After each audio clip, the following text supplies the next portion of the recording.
Salut, ça va? Première vidéo de 2017, toujours toutes mes dents. On m'excusera pour ma coupe de cheveux, je viens de me réveiller, j'ai un peu la flemme. Enfin, je tenais vraiment à faire cette vidéo.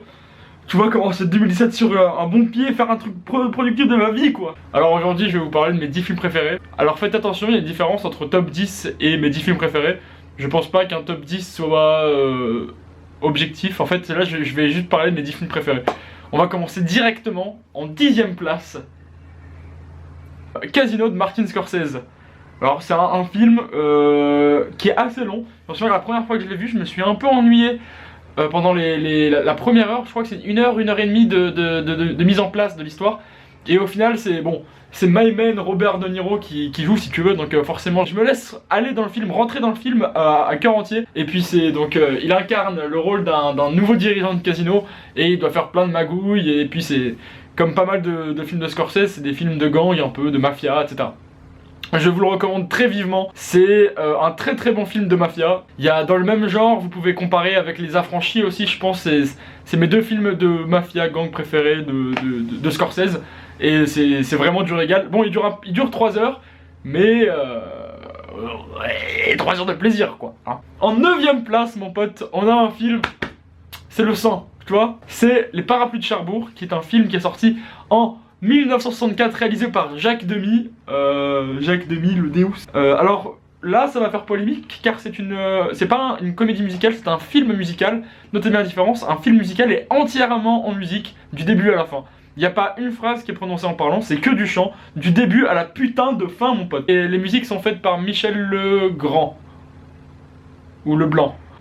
Et les musiques sont juste incroyables. Moi, je peux réciter, je crois, la moitié du film par cœur en chantant. Je t'attendrai toute ma vie. Donc vous voyez comme je chante bien.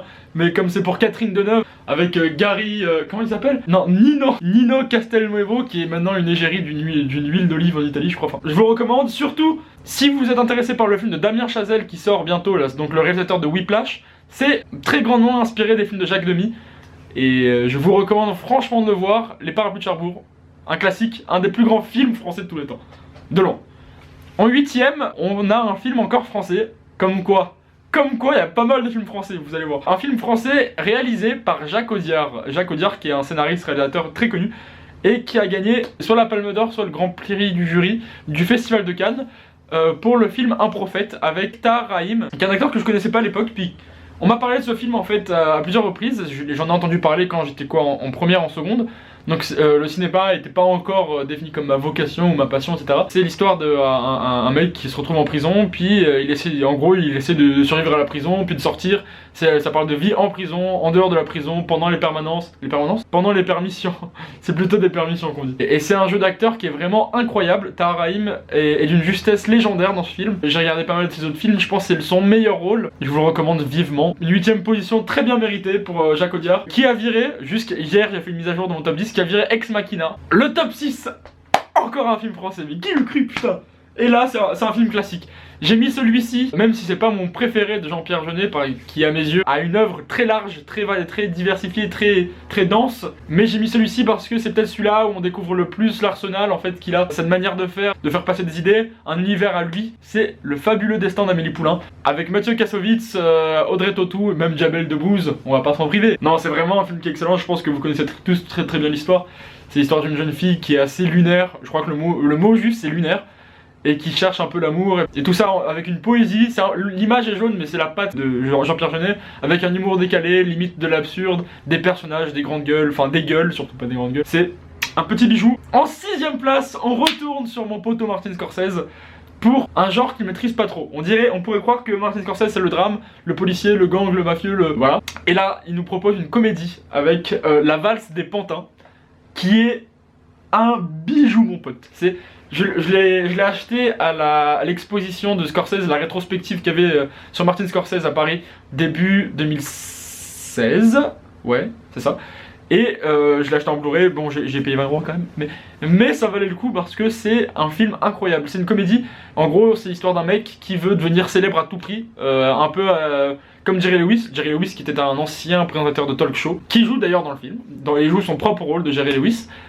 Et c'est De Niro qui essaye d'atteindre cette célébrité, et c'est vraiment à se pisser dessus de rire, même s'il y a des moments qui sont dramatiques parce que justement ça parle beaucoup de solitude, de désespoir, de dépression, etc. De Niro joue à la perfection. Pour moi, c'est peut-être son premier ou son deuxième meilleur rôle de tous les temps. Parce que c'est magnifique. Et moi quand je vous dis de regarder le premier ou deuxième meilleur rôle de Niro, croyez-moi s'il vous plaît, c'est... Regardez La Valse des Pantins, c'est une excellente comédie, je sais pas s'il y a beaucoup de liens de streaming, au pire achetez-le, c'est vraiment un classique, enfin c'est un truc de malade ce film, vraiment. Je pèse mes mots. On passe ensuite au numéro 5, encore un film français. Regardez des films français les gars. Le cinéma français il est très sous-estimé. Non mais je te parle du vrai cinéma français. Le cinéma actuel là où il y a Kev Adams qui fait des conneries sur un tapis, c'est pas du cinéma ça.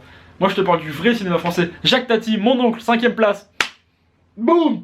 Ouais, Jacques Tati c'est un truc de malade. Mon oncle c'est le meilleur film français de tous les temps. Je m'engage à le dire, je le dis en toute objectivité, c'est le meilleur film français de tous les temps. Vraiment. C'est un truc de ouf. Un truc de ouf. Et c'est l'histoire d'un personnage, Monsieur Hulot, qui vit dans un monde complètement à part. C'est un film qui fait un peu la critique de la société de consommation, où on cherche à avoir la maison la plus belle, les trucs les plus beaux, les plus grands, etc. Alors que lui, c'est tout simplement un bon vivant. Et justement, c'est par rapport à son neveu, qui lui cherche encore à jouer, qui est opprimé dans un monde limite industrialisé, quoi. C'est parce que ses parents, ils sont victimes de cette société de consommation.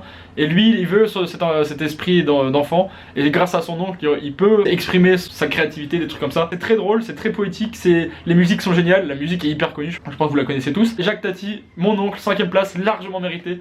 Mon 4ème film préféré est un film brésilien, Cidade de Deus, La Cité de Dieu. C'est un film qui est assez connu parce que c'est peut-être un des films les plus récents dont je vais parler aujourd'hui. Enfin c'est vraiment très récent quoi, c'est sorti au 3e millénaire. Donc là c'est un film brésilien qui se passe dans les favelas.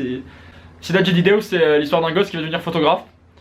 Et comme il vit dans la favela, donc dans les bidonvilles du Brésil, c'est assez difficile de pouvoir exercer sa passion. Et puis il va se retrouver dans des guerres de gangs pour se faire du fric, dans des fêtes avec des bastons, des règlements de compte. C'est un peu le Brésil qui est assez bien écrit parce que déjà on a des acteurs pas mal. Je pense à Seu Jorge. Seu Jorge qui est un acteur qui est pas mal utilisé quand il s'agit de représenter le Brésil. Parce que déjà c'est un Brésilien, c'est un vrai Brésilien. Il a beaucoup de charisme, il est très talentueux au niveau de l'acteur. Moi je l'aime beaucoup en tant que chanteur aussi. Mais voilà, ce film représente vraiment ce qu'est le Brésil à mes yeux. C'est-à-dire que c'est le beau Brésil où tout le monde est accueillant, gentil, etc. On fait la fête, on mange bien, on s'amuse.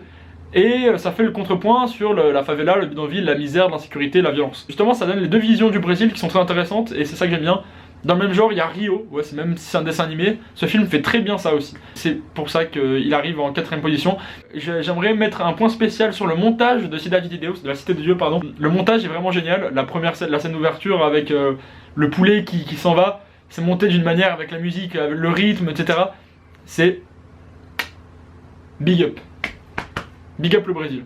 En 3ème position, on a le vol au-dessus d'un nid de coucou de Milos Forman avec Jack Nicholson. Là on commence à être dans le classique. Lui il était un peu facile à mettre. C'est vraiment un excellent film et je pouvais pas oublier Jack Nicholson dans mon top 10. C'est vraiment trop important, ce mec est vraiment trop un dieu pour qu'on l'oublie. Ce film est vraiment beau. C'est un beau film.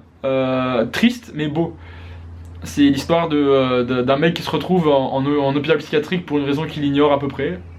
Et puis il essaie de cohabiter avec les vrais patients qui sont plus atteints que lui en quelque sorte. Puis il essaye de nouer des liens, de sortir, de s'échapper, de ramener des filles. Et puis il faut que vous regardiez la fin pour en savoir plus. Mais Jack Nicholson qui joue dans ce film, c'est un régal. Si vous savez pas qui c'est Jack Nicholson, c'est le mec qui joue dans Shining, etc. En 2ème, là c'est 2ème ex aequo. En fait je sais pas. C'est un film de Spike Jonze. C'est qui Spike Jonze? Et bah Spike Jonze c'est le mec qui a fait Jackass. Et là vous dites oulala. Mais hein? Comment un mec qui fait Jackass peut faire des trucs bien? Oui, exactement.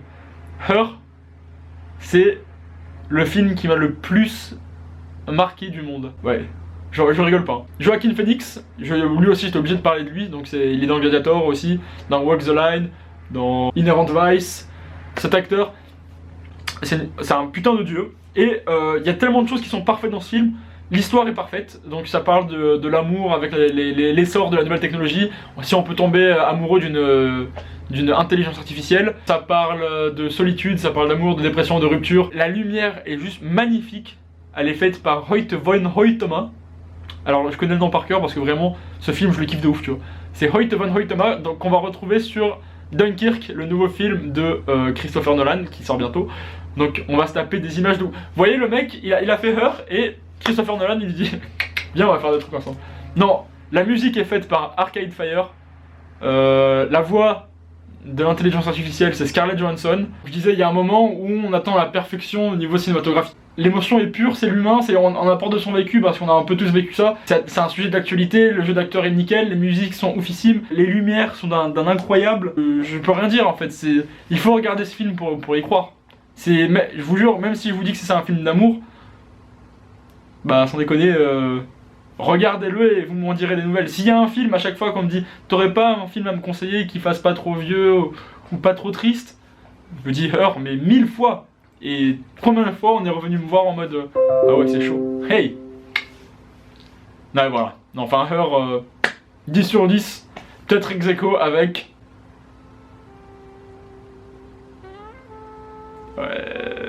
ex aequo avec Taxi Driver. Oh là là là là là là là. Non, Taxi Driver 1976, Martin Scorsese, Robert De Niro.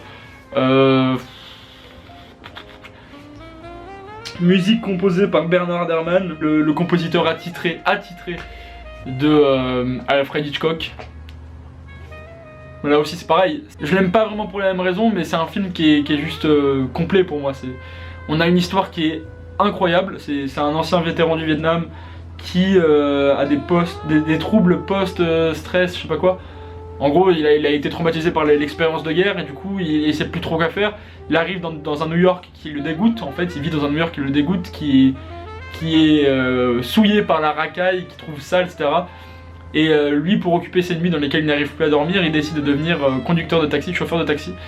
Et ça fait le portrait d'un New York vraiment dégueulasse, qu'il essaye de purifier tant bien que mal. Et on a une évolution du personnage, c'est un parcours initiatique aussi de lui qui essaie de se trouver, il trouve son identité, il veut sauver... Enfin, c'est juste... Ce film, il est à regarder 1000 fois d'affilée, sans perdre... Tu ne perds aucun intérêt. C'est évidemment la scène ultra connue de Robert De Niro où il fait Star Academy. Sans déconner, ce film, je peux le regarder des milliers de fois. Alors voilà, 1976, sachez-le, sur l'échelle du cinéma, c'est hier. C'est rien du tout. Les techniques qu'on utilise en 1976 aujourd'hui, c'est limite les mêmes. À part pour le numérique, c'est exactement la même chose. Donc regardez Taxi Driver, regardez Her, regardez Mon Oncle, regardez Les Parapluies de Cherbourg. Donc voilà, j'espère que cette vidéo vous aura plu. Dites-moi ce que vous en pensez, ce que vous pensez des films, dites-moi votre top 10 aussi, ça m'intéresse. Et surtout, n'hésitez pas, par la même occasion, à me dire ce que vous voulez voir sur cette chaîne. Alors, en 2017, je compte vraiment m'y investir, en tout cas à essayer. Ça me ferait plaisir de commencer vraiment à faire un truc sérieux autour du cinéma sur ma chaîne. Donc dites-moi ce qui vous intéresse niveau cinéma, que ce soit technique, mise en scène, narration, tout ce que vous voulez. J'espère que cette vidéo vous aura plu, on se retrouve à la prochaine. Tchuss.